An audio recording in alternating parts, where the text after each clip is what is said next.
एक बकरी और उसका बच्चा पहाड़ी के किनारे हंसते खेलते चले जा रहे थे।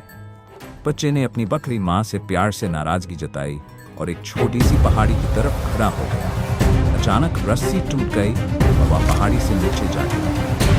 इतने में एक बहुत बड़ा आदमी, जो देखने में एक आदमखोर लगता था, अपने घर में चाय बना रहा था। अचानक खिड़की से वही बच्चा गिर गया और उसकी खाने वाली मेज पर जा गिरा। खिड़की टूटने की आवाज से उसका चाय का कीमती कप जो उसके हाथ में था टूट गया। ये देखकर आदमखोर को बहुत गुस्सा आया और उसने बच्चे को पकड़कर खाने वाले बर्तन में डाल दिया। लेकिन बच्चा बहुत ही शरारती था। वह बाहर निकलकर आदमखोर को तंग करने लगा। आदमखोर को गुस्सा आ रहा था कि वह इतनी शरारतें कर रहा है। आदमखोर ने उसे पकड़ने के लिए जैसे ही आगे बढ़ा, वह बच्चा अलमारी पर चढ़ गया और उसके कीमती बर्तन तोड़ने लगा।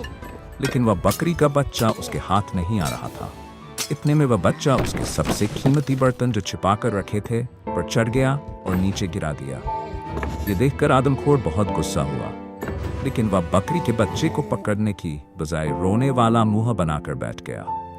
उदास चेहरा देखकर बकरी का बच्चा उसके पास गया और अपने अंदाज में माफी मांगते हुए उसकी पसंदीदा चाय पेश की, जिसे आदमखोर और उसकी दोस्ती हो गई।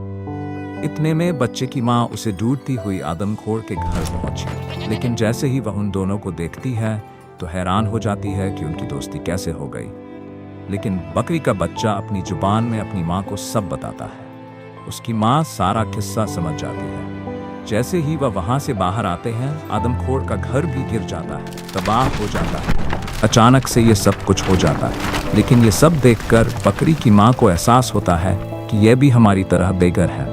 बकरी और उसका बच्चा एक परिवार बनकर एक साथ चल पड़ते हैं, एक नई मंजिल पर। यह कहानी एक सबक देती है कि दोस्ती और प्यार हर मुश्किल को आसान बना देती है और हर रिश्ते में माफी हमदर्दी का होना बहुत जरूरी है।